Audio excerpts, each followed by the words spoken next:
একদিন রাসূলুল্লাহ সাল্লাল্লাহু আলাইহি ওয়াসাল্লাম মসজিদের পাশ দিয়ে হেঁটে যাচ্ছেন, মসজিদে নববীর পাশ দিয়ে। তখন সাহাবায়ে কেরাম রাদিয়াল্লাহু আনহুম আজমাইন তারা মসজিদের মধ্যে বসে একটা বিষয় নিয়ে কথোপকথন করছিলেন। তো নবী সাল্লাল্লাহু আলাইহি ওয়াসাল্লাম জিজ্ঞাসা করলেন যে তোমরা কি নিয়ে কথা বলছো, তোমরা কি নিয়ে কথোপকথন করছো? তখন সাহাবায়ে কেরাম রাদিয়াল্লাহু আনহুম তারা বলছেন যে আমরা কিয়ামতের আলামতগুলো নিয়ে কথা বলছিলাম। কি নিয়ে কথা বলছেন? কিয়ামতের আলামতগুলো নিয়ে সাহাবীরা কথা বলছেন। তো সাহাবীদের কিয়ামতের আলামত নিয়ে কথা বলার কি দরকার ছিল? তাদের সময় তো আর কিয়ামত হবে না। দরকার ছিল কি?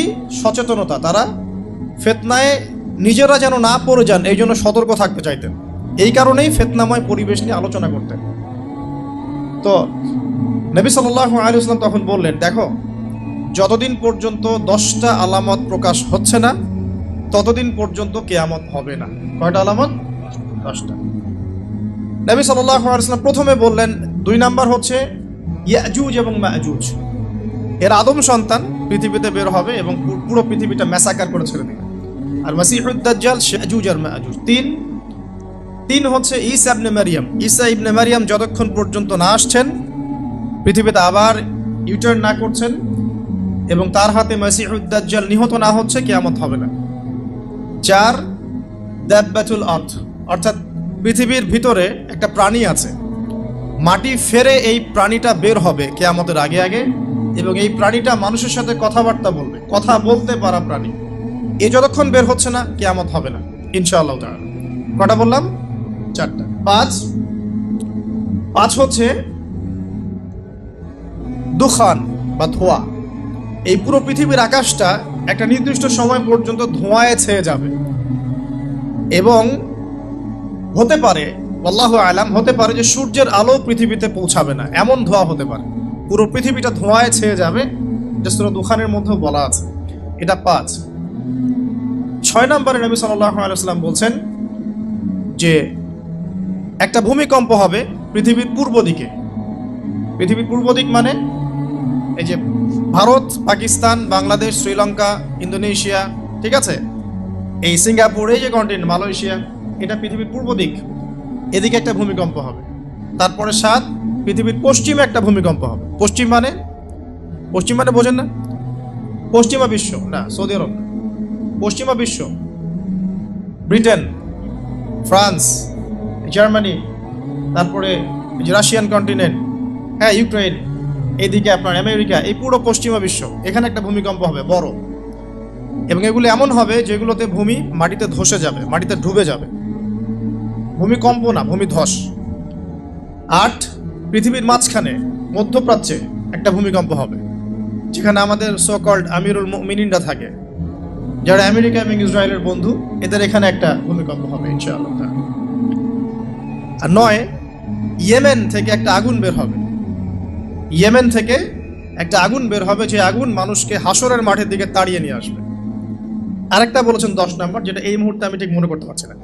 তো এই 10টা আলামতের কথা নবী সাল্লাল্লাহু আলাইহি ওয়াসাল্লাম বলেছেন, না হওয়া পর্যন্ত, এই 10টা আলামত না আসা পর্যন্ত কিয়ামত হবে না। ঠিক আছে? আচ্ছা, এখন এই 10টার মধ্যে সবচেয়ে বড়টা কি?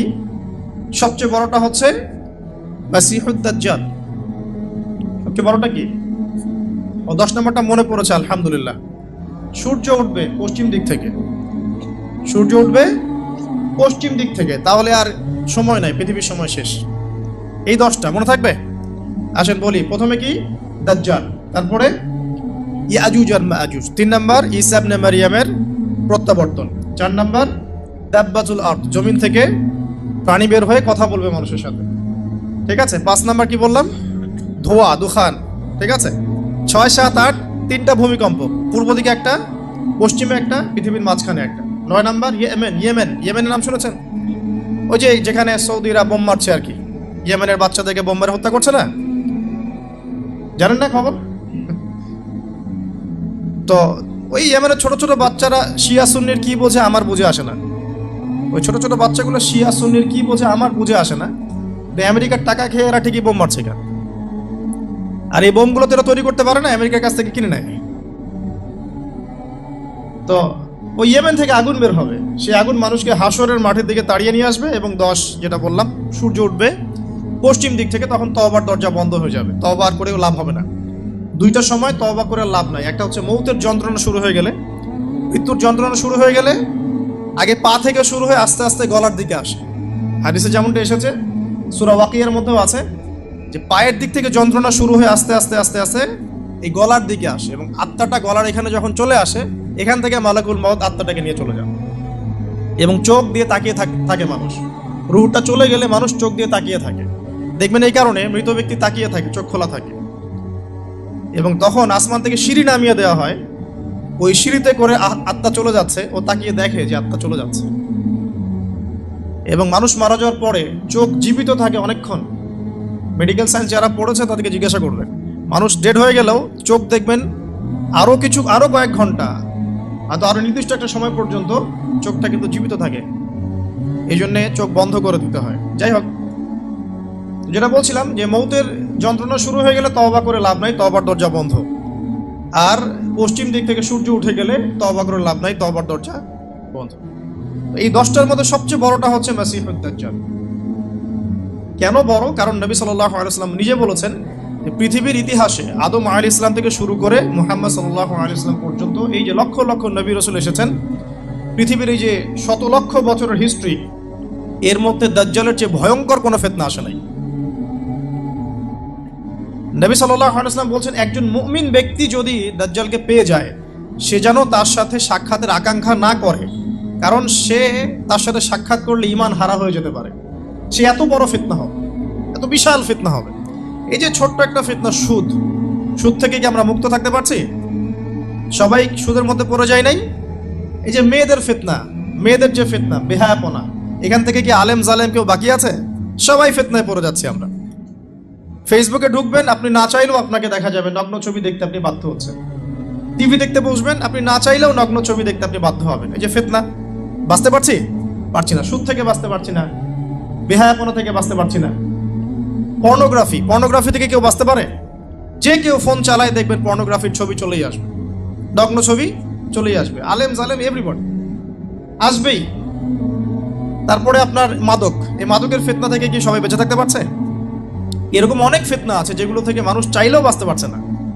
আমরা হয়তো বাইরে দাড়ি টুপি পাগড়ি জুব্বা লাগিয়ে ঘুরছি ঠিকই, কিন্তু আমরা এরকম সামাজিক ফিতনাগুলো থেকে কেউই সেফ না। এই যে আপনাদের এলাকায় যে ফিতনাগুলো ছড়িয়ে পড়েছে, আস্তে আস্তে বাড়ছে না? এমন ফিতনা বেড়ে যাচ্ছে। এই জেনারেশনের কথা বলছি, এখনকার যারা হয়েছে তারা কিন্তু আগের জেনারেশন। এখন আমরা যাদের মানে জ্ঞানের আলোকে কথাগুলো বলছি, যাদের কাছে আমরা জ্ঞানের ক্ষেত্রে ঋণী, তারা কিন্তু সিনিয়র, প্রাচীন জ্ঞান নিয়ে আমরা কথা বলছি। আধুনিক কি দিতে পারছে না। তো এখানে একটা কথা বললাম আঘাত করার জন্য বলি নাই, বিবেকে নাড়া দেওয়ার জন্য বলছি যে পড়াশোনার কোনো বিকল্প নাই। এভাবে ফ্যান্টাসি দিয়ে, আবেগ দিয়ে দিন ইসলামের কোনো উপকার হবে না, আদতে হয়ও নাই, হবেও না। কনস্ট্রাকটিভ কিছু কাজের দরকার আছে। তো যেটা বলছিলাম, আপনাকে সারা ওয়ার্ল্ড রুল করতে হলে প্রথমত আপনার স্টেট লাগবে। স্টেট ওরা কায়েম করে ফেলেছে। আপনার স্টেটের, রাষ্ট্রের সার্বভৌমত্ব দরকার আছে, এটাও ওদের হয়ে গেছে। আপনার সারা ওয়ার্ল্ডকে রুল করতে হলে সারা বিশ্বের ইকোনমিক সিস্টেম, অর্থনীতি নিয়ন্ত্রণ করতে হবে, তারা সেটা করেছে। ওয়ার্ল্ড ব্যাংকের মাধ্যমে করছে, IMF এর মাধ্যমে করছে, আরও বিভিন্ন সংস্থার মধ্য দিয়ে তারা ওয়ার্ল্ডের ইকোনমিক সিস্টেমটাকে নিয়ন্ত্রণ করে ফেলেছে। আপনি এর বাইরে যেতেই পারবেন না, এমনভাবে নিয়ন্ত্রণ করে ফেলেছে আপনি এর বাইরে যেতেই পারবেন না। এবং আরও কি দরকার? ম্যান পাওয়ার, জনসমষ্টি দরকার।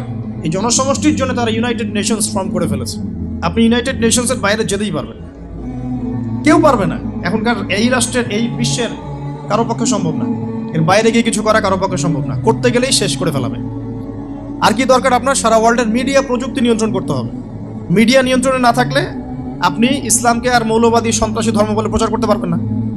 তো মিডিয়া নিয়ন্ত্রণ করতে হবে। মিডিয়া অলরেডি নিয়ন্ত্রিত ওদের, সমস্ত বড় বড় মিডিয়া ওদের হাতেই। আর কি লাগবে আপনার? টেকনোলজি। এই যে আপনি গুগল চালান, অ্যাপেল ইউজ করেন, এইটা ওইটা করেন, ফেসবুকিং, ইউটিউবিং, সব কিছু ওদেরই। আর আমরা মনে করি ফেসবুকের মধ্যে দিয়ে আমরা দিন কায়েম করে ফেলাবো একেবারে। কারণ বিগত 1400 বছরে কিন্তু আমাদের অবস্থা এমন ছিল না। ওমর রাদিয়াল্লাহু আনহুর যুগে আমাদের অবস্থা এমন ছিল, আবু বকর সিদ্দিকের যুগে এমন ছিল, তারপরে আপনার ওসমান আলী রাদিয়াল্লাহু আনহুমা, তাদের যুগে কি আমাদের অবস্থা এমন ছিল? 4 খলিফার যুগ ছিল প্রায় 30 বছর। কত বছর? 30 বছর। 30 বছর ইসলামী খেলাফা চলেছে। তার আগে নবী সাল্লাল্লাহু আলাইহি ওয়াসাল্লাম 23 বছরে সমাজ সংস্কার করেছেন। ওই 23 বছর যদি ধরি, পরের 30 বছর এখানে কিন্তু ইসলামের জয় জয়কার। 4 খলিফার পরেও উমাইয়ারা শাসন এসেছে। কারা আসছে? উমাইয়ারা শাসন করেছে প্রায় 80 থেকে 90 বছর বা 92 বছর। এই 92 বছরেও কিন্তু মুসলিমদের অবস্থা এমন ছিল না। ছিল? কথা বুঝতে পারছেন না? ছিল না। তারপরে শাসন এসেছে আব্বাসীয়রা শাসন করেছে প্রায় 550 বছর। কত বছর? কথা বলেন। প্রায় 550 বছর। এই 550 বছরেও মুসলিমদের অবস্থা এমন ছিল না যেমনটা এখন আজকে আছে। তারপরে ফাতিমি খেলাফত গিয়েছে, তুলুনি খেলাফত গিয়েছে, এদিকে মামলুকদের শাসন গিয়েছে, কর্ডোভার ইসলামিক খেলাফত গিয়েছে, মোগলরা চলে গেছে, উসমানীয়রা চলে গেছে। মুসলিমদের অবস্থা কিন্তু এমন ছিল না। এই হিস্ট্রিগুলো কয়জন জানো? এই 1400 বছর ইসলামের হিস্ট্রিগুলো কয়জন জানো? এই 1400 বছরে আমাদের অবস্থা কিন্তু এমন ছিল না। এখন বর্তমান সিচুয়েশন আর এই 1400 বছরের সিচুয়েশনকে আমরা মিলাতে পারছি না। পারছি না। করণীয় কি আপনার? কেন হলো এই অবস্থা? মানে কি করতে হতো বা কি করা উচিত? কেন হলো এই অবস্থা? মোটা দাগে কয়েকটা কথা হচ্ছে, আমরা বেশিরভাগই ইল্লা মাশা আল্লাহ, আমরা বেশিরভাগই কোরআন এবং সুন্নাহ থেকে দূরে সরে আসছি, 1 নাম্বার। 2 নাম্বার, আমরা বেশিরভাগই আমলের দিকে জোর যতটা না দিয়েছি, ইলম অর্জন, জ্ঞান অর্জনের দিকে অত বেশি জোর দেইনি। কথা বুঝতে পারছেন না মনে হয়? আমরা আমলের দিকে জোর দিচ্ছি না এমন না, আমল করতে চাই আমরা খুব, কিন্তু কোরআন সুন্নাহর গভীর জ্ঞান অর্জন করা এবং সমসাময়িক বিশ্বের জ্ঞানগুলো অর্জন করার দিকে আমরা কিন্তু খুব একটা ফোকাস করছি না। অনেকে তো এখন পর্যন্ত এই যুগে এসেও জেনারেল শিক্ষাকে স্বীকৃতি দিচ্ছেন না। এই শিক্ষাটার দরকার আছে, কোরআন সুন্নাহর সাথে এই শিক্ষাটা অর্জন করলে বিশ্বকে এগিয়ে নেওয়া যাবে, আমরা তো স্বীকৃতি দিচ্ছি না। ইংরেজি শিখলে এখনো অনেকের চুলকানি হচ্ছে, এটা দরকার নাই। ম্যাথামেটিক্সের দরকার নাই, সায়েন্সের দরকার নাই, আইসিটির দরকার নাই, হ্যাঁ, আন্তর্জাতিক বিশ্ব সম্পর্কে জানার দরকার নাই। এগুলো কিন্তু আমরা এখনো ঢুকাচ্ছি না। ঢুকালেও খুব লো স্কেলে, যেটাতে খুব একটা কাজ হচ্ছে না। দেখেন, আমরা আমলের দিকে খুব ফোকাস করেছি ঠিকই, কিন্তু পরিপূর্ণ জ্ঞান অর্জনের কনস্ট্রাকটিভ সিলেবাসের দিকে আমরা কিন্তু সবাই ফোকাস করি নাই। বিগত 100 বছর আমরা পিছিয়ে আসছি এখানে। আবার যারা জেনারেল লাইনে পড়েছি আমরা বেশিরভাগ, তারা মাশাআল্লাহ 20-25 বছর পড়েছি, এখানে আবার আমরা ইসলামটা পাই নাই।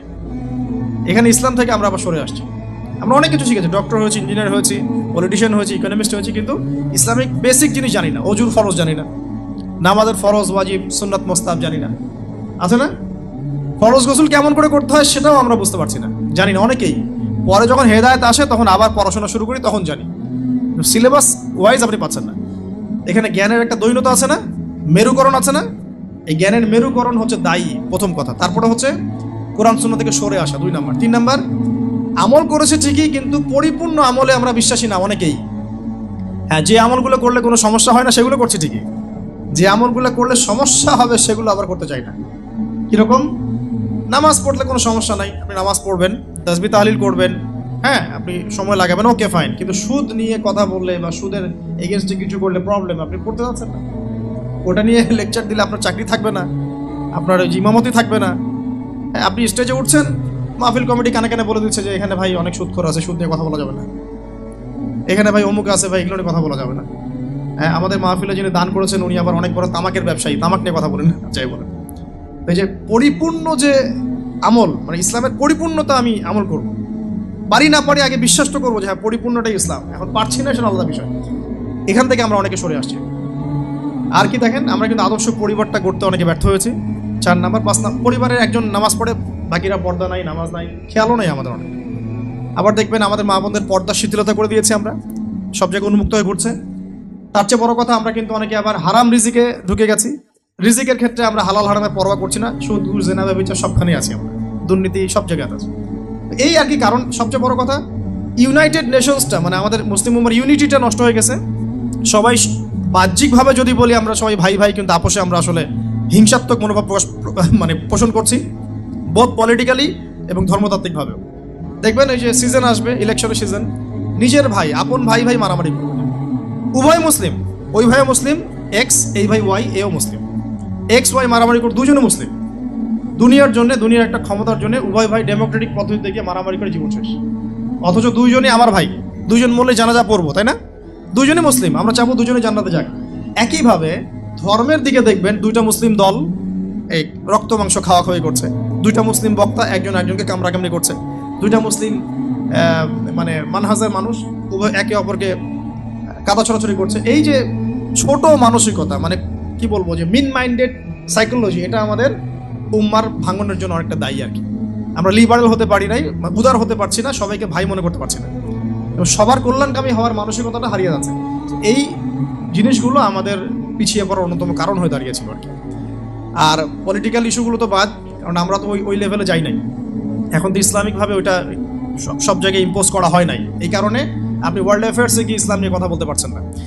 তো অনেকগুলো কারণেই আমরা পিছিয়ে পড়েছি। এই কারণগুলো কিভাবে সলভ করা দরকার সেটা আপনারা আরও ভালো বুঝতে পারছেন। জ্ঞান অর্জনের দরকার আছে, এখন আমল বাড়িয়ে দেওয়ার দরকার আছে, আদর্শ পরিবারের প্রয়োজন আছে, হালাল রিজিকের প্রয়োজন আছে, পর্দায় চলে আসার দরকার আছে, আমাদের আগামী প্রজন্মকে মানুষ করার দরকার আছে, উম্মার ঐক্যবদ্ধতার পিছনে কাজ করার দরকার আছে, এবং ইসলামের বিরুদ্ধে যে বিভ্রান্ত মতবাদগুলা এগুলোর বিপক্ষে দালিলিক জবাব দেওয়ার প্রয়োজন আছে। এভাবে কিন্তু আমরা আবারও ওই নতুন জায়গায় আসতে পারবো ইনশাল্লাহ। আমি হতাশাবাদীদের অন্তর্ভুক্ত নই আমি ব্যক্তিগতভাবে, এবং এই উম্মাহ কখনো হতাশ হবে না ইনশাআল্লাহ। আর নবী সাল্লাল্লাহু আলাইহি ওয়াসাল্লাম মাত্র 23 বছরের মধ্যে যদি আইয়ামে জাহিলিয়াতকে পরিবর্তন করে ফেলতে পারেন, তাহলে সেই আল্লাহ যদি জীবিত থাকেন, সেই নবীর সুন্নাহ যদি জীবিত থাকে, এবং সেই কোরআন যদি আমাদের হাতে থাকে, আজকেও সম্ভব সারা ওয়ার্ল্ডের প্রেক্ষাপট পরিবর্তন করা। আমরা বড় স্বপ্ন দেখতে চাই, ছোট স্বপ্ন দেখবেন কেন, বড় স্বপ্ন দেখবেন। এই স্বপ্নের উপর দাঁড়িয়েই তো ইনশাআল্লাহ ইমাম মাহদী এই বিশ্বে ইসলাম প্রতিষ্ঠা করবেন না? তিনি কেমন করে করবেন? তিনি তো একা, কেমন করে করবেন? নিঃসন্দেহে তার কিছু মানুষ থাকবে যারা তার মতো করে চিন্তা করে, যারা পরিপূর্ণ ইসলাম পালনে নিজেকে উৎসর্গ করতেও প্রস্তুত থাকবে। এমন তো কিছু মানুষ তিনি নিয়ে আসবেন, তিনি তো পারবেন। ঈসা ইবনে মারিয়াম তো আসবেন, আমি বললাম 10টা আলামত, তার মধ্যে একটা হচ্ছে ঈসা ইবনে মারিয়াম আসবেন, এবং তিনি এই জুলুমের ভিত্তিটা উপড়ে ফেলবেন। এটা কি এমনি এমনি হবে?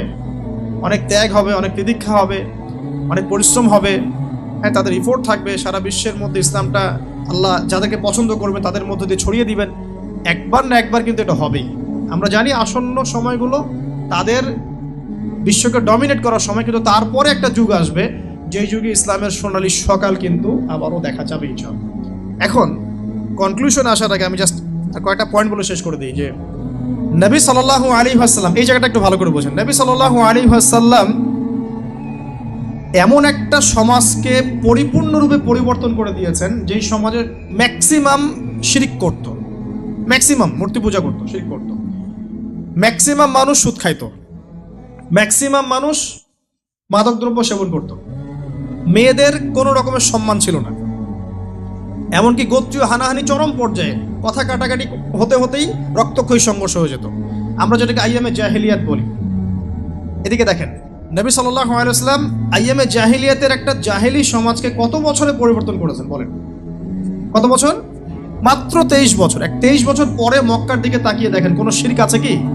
কোনো সুদ আছে? কোনো জেনা, ধর্ষণ, মাদক, মেয়েদেরকে জীবন্ত কবর দেয়া, মানবতা বিরোধী কোনো অপরাধ আছে?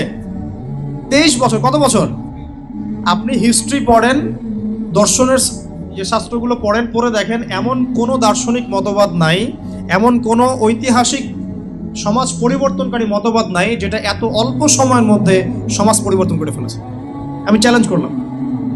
আমি নিজে পড়েছি হিস্ট্রি, আপনি পড়েন, আমরা ফিলোসফি পড়েছি, আপনি পড়েন, যে কোনো সভ্যতার কথা বলেন, ওই মার্ক্সীয় সভ্যতার কথা বলেন, আপনি ইতালির সভ্যতা বলেন, ব্যাবিলনের কথা বলেন, চাইনিজ বলেন, রোমকদের বলেন, কোনো সভ্যতাই মাত্র 23 বছরের ব্যবধানে সমাজ পরিবর্তন করতে পারে না। নবী সাল্লাল্লাহু আলাইহি ওয়াসাল্লাম 23 বছরের ব্যবধানে শুধু সমাজই পরিবর্তন করেন নাই, পুরো আরবের প্ল্যাটফর্ম চেঞ্জ করে দিয়েছেন, এবং তার উপর দাঁড়িয়ে প্রায় 1400 বছর মুসলিমরা সারা বিশ্ব শাসন করেছে। কথা বুঝতে পারছেন না? এখন যারা নবী সাল্লাল্লাহু আলাইহি ওয়াসাল্লামের পরেও নবুয়ত দাবি করছে, আমার পয়েন্টটা এখানে, তাদের মধ্যে কয়জন 23 বছরে সারা বিশ্ব চেঞ্জ করে ফেলছে বলেন? আছে একজন? এটাই প্রমাণ হয়, এটা একটা প্রমাণ যে এরা মিথ্যা, নবী সাল্লাল্লাহু আলাইহি ওয়াসাল্লাম সত্য। কারণ নবী সাল্লাল্লাহু আলাইহি ওয়াসাল্লাম মাত্র 23 বছরে যা করে দেখিয়েছেন তারা শত শত বছর কাজ করে পারেনি। এতে প্রমাণ হচ্ছে যে আল্লাহ রাব্বুল আলামিনের পক্ষ থেকে নির্বাচিত নবী ছিলেন মুহাম্মদ সাল্লাল্লাহু আলাইহি ওয়াসাল্লাম, এবং তারা আল্লাহর পক্ষ থেকে নির্বাচিত মানুষ নন। যদি হতো তাহলে তাদের আদর্শ সারা বিশ্বে ছড়িয়ে পড়তো এবং সারা বিশ্ব তারা শাসন করতে পেরেছে? পারে নাই, ইনশাআল্লাহ পারবেও না। আরো প্রমাণ দেখেন। 2, নবী সাল্লাল্লাহু আলাইহি ওয়াসাল্লামের কাছে এমন একটা কিতাব নাজিল হয়েছে যে কিতাবের এক একটা অক্ষর হচ্ছে মুজিজা, আল কোরআন, তাই না? কোরআনকে কেউ যদি কবিতার বই মনে করে, দেখবেন কোরআন কবিতার মতো লাগছে। আর রহমান আল্লামাল কোরআন খালাকাল ইনসান, ছন্দ আছে না? কোরআনকে কেউ যদি উপন্যাসের বই মনে করে, দেখবেন উপন্যাসের মতো লাগছে। সূরা ইউসুফ পড়ে দেখেন, উপন্যাস, আহসানুল কাসাস। কোরআনকে কেউ যদি সায়েন্সের বই মনে করে, দেখবেন সায়েন্স দিয়ে ভর্তি। কোরআনকে কেউ জীববিজ্ঞানের বই মনে করলে, দেখবেন জীববিজ্ঞান দিয়ে ভর্তি। কোরআনকে দেখবেন কেউ যদি ওই যে জিওগ্রাফির বই মনে করে, দেখবেন জিওগ্রাফি দিয়ে ভর্তি। কোরআনকে যদি পলিটিক্যাল সায়েন্সের বই মনে করেন, পলিটিক্যাল সায়েন্সে ভর্তি। যে দিক থেকে আপনি কোরআনকে দেখবেন সেটাই পাবেন। এটা মুজিজা না? মুজিজা, অলৌকিকত্ব। এই কিতাবের একটা শব্দকে কেউ কি ভুল দেখাতে পারবে? এর একটা বিধানকে মানবতার বিরোধী প্রমাণ করতে পারবে? এর একটা আয়াতকে মিথ্যা প্রতিপন্ন করতে পারবে? চ্যালেঞ্জ দিতে পারবে? আল্লাহ পাক চ্যালেঞ্জ দেন নাই? ওয়া ইন কুনতুম ফি রাইবিন মিম্মা নাযালনা আলা আবদিনা ফাতু বিসূরাতিন মিন মিথলি। তোমরা যদি আমার বান্দার উপর আমি যা নাজিল করেছি এটা যদি সন্দেহ করো, তাহলে এর মতো একটা সূরা নাজিল করে নিয়ে এসে দেখাও। কি করো? জাস্ট একটা এরকম সূরা, ইন্না আতাইনাকাল কাউসার ফাসাল্লি লিরাব্বিকা ওয়ানহার ইন্না শানিয়াকা হুয়াল আবতার, এমন একটা সূরা জাস্ট রচনা করে এনে দেখাও। কেউ পারবে? কেউ পারছে? আজ পর্যন্ত এই চ্যালেঞ্জ নিতে কি কেউ পেরেছে? পারে নাই। দেখুন, মুহাম্মদ সাল্লাল্লাহু আলাইহি ওয়াসাল্লামের উপর কোরআনের মতো কিতাব নাজিল হয়েছে, ঠিক আছে? যে কিতাব বিস্ময় অলৌকিকত্ব দিয়ে ভরা। যারা তার পরে নবুয়ত দাবি করছে তাদের কাছে এমন কোন কিতাব এসেছে? এসেছে কোনো কিতাব? কোরআনের সমকক্ষ কোনো কিতাব এসেছে? এই তো প্রমাণ হয়ে যায় যে তারা মিথ্যা, মুহাম্মদ সাল্লাল্লাহু আলাইহি ওয়াসাল্লাম সত্য। আর কিছু লাগে? আরো দিচ্ছি আপনাকে, দেখেন, মুহাম্মদ সাল্লাল্লাহু আলাইহি ওয়াসাল্লাম আমাদেরকে সুন্নাহ দিয়ে গেছেন না? সুন্নাহ, তার সুন্নাহ, দাঁত ব্রাশ করার সুন্নাহ, টয়লেট করার সুন্নাহ, হায়েজের কি করতে হবে, নেফাস হলে কি করতে হবে, স্বপ্নদোষ হলে কি করতে হবে, ঘুমালে কেমন করে ঘুমাতে হবে, ঘুমের মধ্যে ভয় পেলে আপনি কি করবেন, ভালো স্বপ্ন দেখলে কি করবেন, খারাপ স্বপ্ন দেখলে কি করবেন, ঘুম থেকে উঠে জুতোটা পরবেন কিভাবে, কোন পা আগে কোন পা পরে, মোজাটা কেমনে পরবেন, খুলবেন কিভাবে, বাথরুমে ঢুকবেন কোন পা দিয়ে আগে কোন পা দিয়ে পরে, মসজিদে যাবেন কিভাবে যাবেন, ঢুকবেন কিভাবে, বেরোবেন কিভাবে, আপনি নামাজ কেমন করে পড়বেন, রোজা কিভাবে রাখবেন, হজ কিভাবে করবেন, যাকাত কিভাবে দিবেন, আপনি অর্থনীতি কিভাবে চালাবেন, সমাজে মানুষের সাথে কিভাবে মেলামেশা করবেন, আপনি আল্লাহর দ্বীনকে কিভাবে প্রচার প্রসার করবেন, রাষ্ট্র কেমনে চালাবেন, কোন হেদায়েতটা মুহাম্মদ সাল্লাল্লাহু আলাইহি ওয়াসাল্লামের সুন্নাতে নাই? একটা দেখাতে পারবেন যেটা নাই? একটা দিক দেখাতে পারবেন যে মুহাম্মদ সাল্লাল্লাহু আলাইহি ওয়াসাল্লামের সুন্নাহর বাইরে এটা অপরিপূর্ণ, এমনটা প্রমাণ করতে পারবেন? তাহলে মুহাম্মদ সাল্লাল্লাহু আলাইহি ওয়াসাল্লামের সুন্নাহ হচ্ছে পরিপূর্ণ। তারপরে যারা নবুয়ত দাবি করেছে তাদের সুন্নাহর মধ্যে কি আছে? তাদের সুন্নাহর মধ্যে কি আছে? কতটুকু আছে? তারা কি একটা বিষয়ের হেদায়েত দিতে পেরেছে যে মিসওয়াক কেমন করে করতে হয়? নবী সাল্লাল্লাহু আলাইহি ওয়াসাল্লাম তো, এই যে আলেম ওলামা এখানে অনেক আছেন, আমি তাদের সামনে কথা বলতে আসলে গিল্টি ফিল করছি আর কি। তারপরে আলেম ওলামা আমাকে পিছন থেকে সাহস দেন বলে আমি কথা বলি। আর আমি ফিল করি যে আমি আসলে কিছু বলি না, আল্লাহ পাক বলার, আল্লাহ পাক বলার তৌফিক দেন বলেই বলতে পারি, আমার নিজের কোনো ক্ষমতা ও জ্ঞান নাই। এখানে দেখেন, মিশকাতুল মাসাবি তারা পড়ান মাদ্রাসায়, দেখবেন ওখানে মাথার চুলটা কিভাবে আশ্রাতে হয় সেটার অধ্যায় লেখা আছে আলাদা করে। মাথার চুলটা কিভাবে আশ্রাতে হয় সেটার হেদায়েতও আপনার নবী আপনাকে দিয়ে গেছেন। আর যদি এই হেদায়েতটা আমরা নেই না, কিন্তু রাষ্ট্র কিভাবে চালাতে হবে সেটাও নবীজি বলে গেছেন। আমরা নিতে পারি না বা নিচ্ছি না, হয়তো আমাদের অপারগতা আছে বা আমরা পারছি না। তো যে নবী আপনাকে পরিপূর্ণ একটা সুন্নাহ দিয়ে যাচ্ছেন জীবনের প্রতিটা ক্ষেত্রে, তারপরে যারা নবুয়ত দাবি করছে তারা এমন কোন সুন্নাহ দিয়ে গেছে? এতেই তো প্রমাণ হয় নবী সাল্লাল্লাহু আলাইহি ওয়াসাল্লাম সত্য এবং তিনি বাদ দিয়ে সবকিছু কি বাতিল। সে যেই হোক না কেন, এক্স ওয়াই জেড যেই হোক, আমি নাম নিতে চাই না, আমার নাম নিতে লজ্জা করে, ঘৃণা করে, রুচি করে না। আপনারা তো নাম নিয়ে কথাবার্তা বলছেন, আমার নাম নিতেও ঘৃণা করে, লজ্জা লাগে, আমার গায়রতে লাগে যে নবী সাল্লাল্লাহু আলাইহি ওয়াসাল্লামের পরে কারো নাম নিতে হবে অ্যাজ এ নবী, নাউযুবিল্লাহ।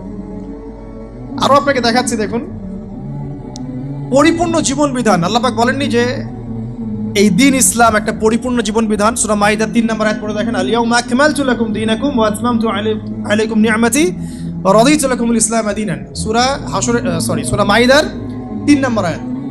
এখানে আপনি দেখবেন যে বিদায় হজের সময় নাজিল হচ্ছে আয়াতটা। আল্লাহ পাক বলছেন যে আমি ইসলামকে একটা পরিপূর্ণ জীবন বিধান দিয়েছি। ইসলামকে পরিপূর্ণ জীবন বিধান দেওয়া হয়েছে কোরআন এবং সুন্নাহর মাধ্যমে। এবং কোরআন সুন্নাহর মধ্যে আপনি এমন কোনো বিধান নাই যেটা পাচ্ছেন না।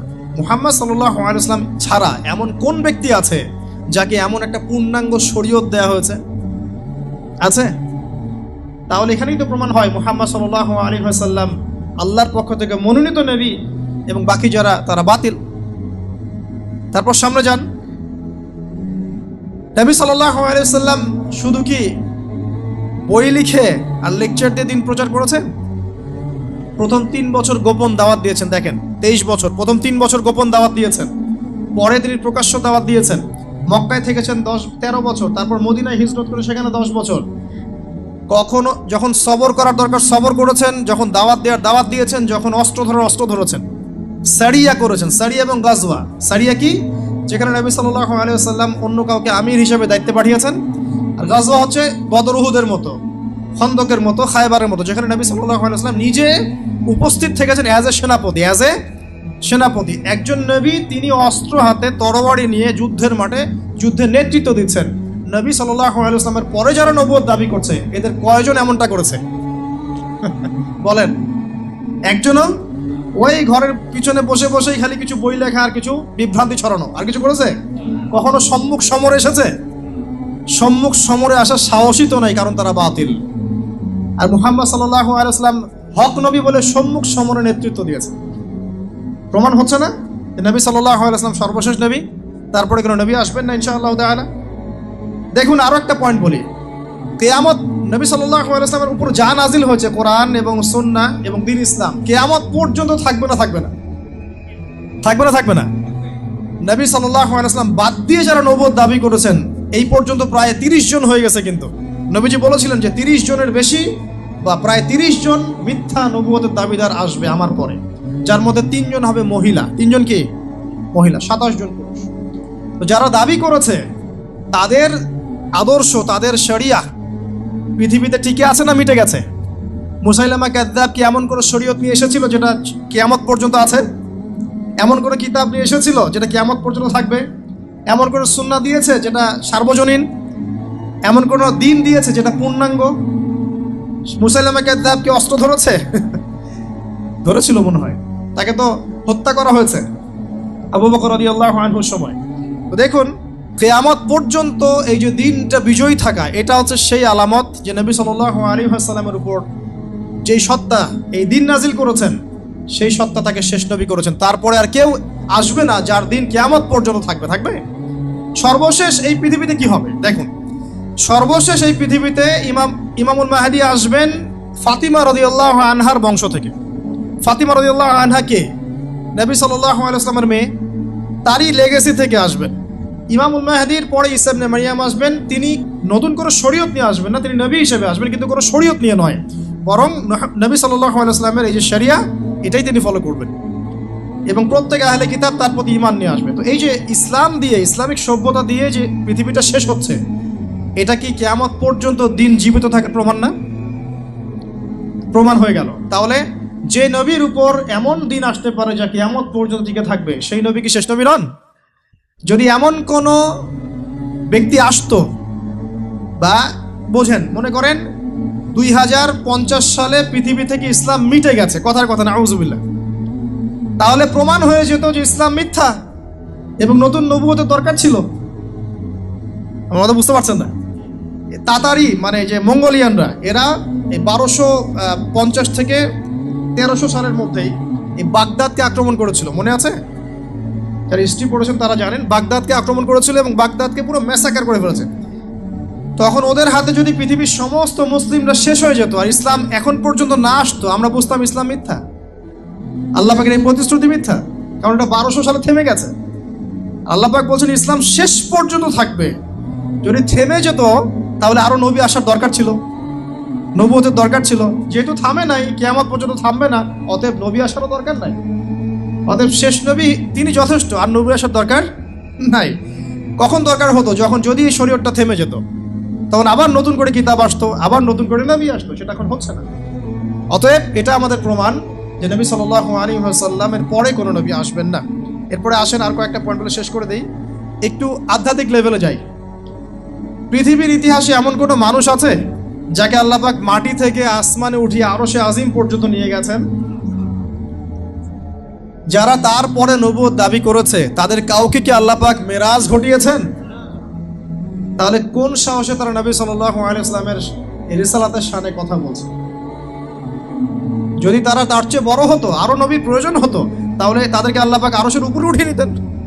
নিয়েছে নাকি? কি সমস্যা?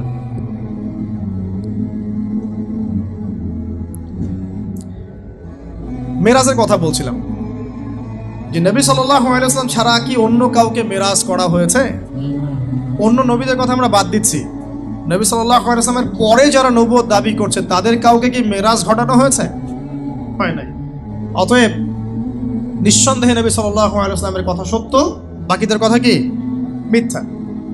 ওয়াহি জিবরাইল আলাইহিস সালাম আল্লাহর পক্ষ থেকে এসেছেন, নবীজিকে জড়িয়ে ধরেছেন, ধরে বলেছেন পড়ুন। নবীজি বলছেন মা আনা বিকারি, আমি তো পড়তে জানি না। আবার বলছেন ইকরা, পড়ুন। নবীজি বলছেন মা আনা বিকারি, আমি তো পড়তে জানি না। ইকরা বিসমি রাব্বিকাল্লাযী খালাক, কোরআন নাজিল হলো। ওয়াহিটা কি? আল্লাহর পক্ষ থেকে প্রত্যাদেশ। কে নিয়ে আসবেন? জিবরাইল আলাইহিস সালাম। নবী সাল্লাল্লাহু আলাইহি ওয়াসাল্লামের ইন্তেকালের পরে কি আর কখনো জিবরাইল আলাইহিস সালাম কারো কাছে এসেছে? কেউ কি বলতে পারবে আমার কাছে জিবরাইল এসেছে? যার কাছে জিবরাইল আসবে সে তো নবী হয়ে যাবে। আমার কথা বুঝতে পারছেন না?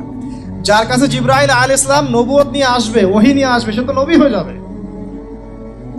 যারা তারপরে নবুয়ত দাবি করেছে তাদের কারো কাছে কি জিবরাইল আলাইহিস সালাম ওহী নিয়ে এসেছেন? আসেন নাই। তাহলে প্রমাণ হয়ে গেল তারা নবী নন। ওহী ছাড়া তো নবী হওয়ার কথা না। নবী কখন হবে একজন? যখন তার কাছে আল্লাহর পক্ষ থেকে কি আসবে? ওহী আসবে। ইলহাম তো অন্য জিনিস। ইলহাম তো মূসা আলাইহিস সালামের মায়ের কাছেও এসেছে। দেখি মূসা আলাইহিস সালামের মা কি নবী? কথা বুঝতে পারছেন না মনে হয়। মূসা আলাইহিস সালামকে ভাসিয়ে দেওয়ার জন্য আল্লাহ পাক আদেশ করছেন যে ফেরাউনের দলবল এই বাচ্চা কাচ্চা দেখলে কেটে ফেলবে একদম। তুমি মূসাকে একটা সিন্ধুকে ভর্তি করে নীল নদে, লোহিত সাগরে ছেড়ে দাও। তো এই যে কথাটা আল্লাহ পাক মূসা আলাইহিস সালামের মায়ের মনের মধ্যে ইলহাম করেছিলেন, কোরআন পড়ে দেখেন। তো এটা কি জিনিস? এটা হচ্ছে একটা চেতনা যেটা আল্লাহ পাকের পক্ষ থেকে আপনার মনের মধ্যে চলে আসবে। হয় না যে আপনি ইস্তেখারা করছেন, একটা কাজ করতে যাবেন, দ্বিধাদ্বন্দ্বে ভুগছেন, করবেন কি করবেন না। সলিউশন কি? আপনি ইস্তেখারার নামাজ পড়লেন, ইস্তেখারা দোয়া করলেন, দেখবেন স্বপ্নের মাধ্যমে হোক বা বাস্তবে হোক আল্লাহ পাক আপনার মনটা কিন্তু একটা দিকে ঘুরিয়ে দিবেন ইনশাআল্লাহ। ইস্তেখারা, ইলহাম। ইলহামের বিষয় আর ওহী কি এক জিনিস হলো? ওহী কি জিবরাইল আলাইহিস সালাম নিজে আল্লাহর নিদর্শন আয়াত নিয়ে এসে আপনার কলবের মধ্যে ওহী করছেন? এমনটা কি নবীজির পরে কাউকে করা হয়েছে? ওহী না আসলে কেউ নবী হবে না, হবে?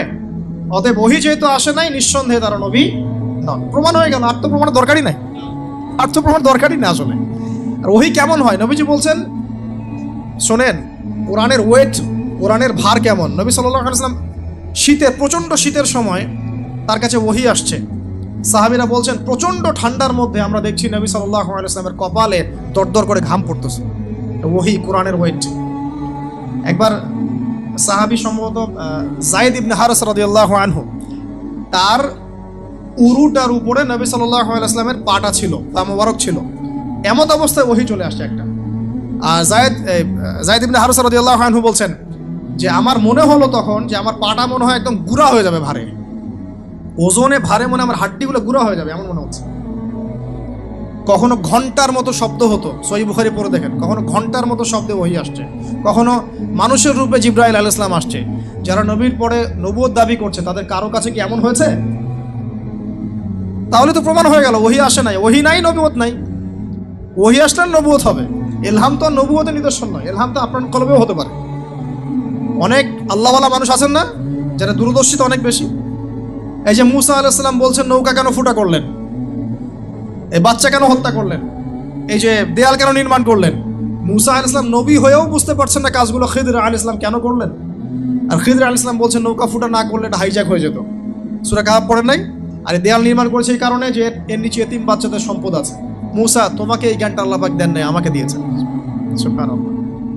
এই যে আপনার কাছেও তো আল্লাহর পক্ষ থেকে মনের মধ্যে কিছু চেতনা আসতে পারে, ভালো মন্দ বোঝার কিছু ক্ষমতা, নূর এবং বাসির আসতে পারে।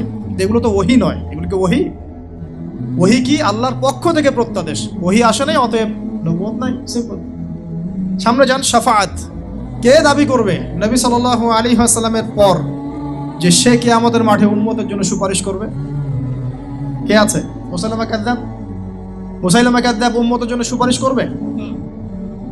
কে আছে এমন যে নবী সাল্লাল্লাহু আলাইহি ওয়াসাল্লামের পরে পুরো উম্মতের জন্য সুপারিশ করবে?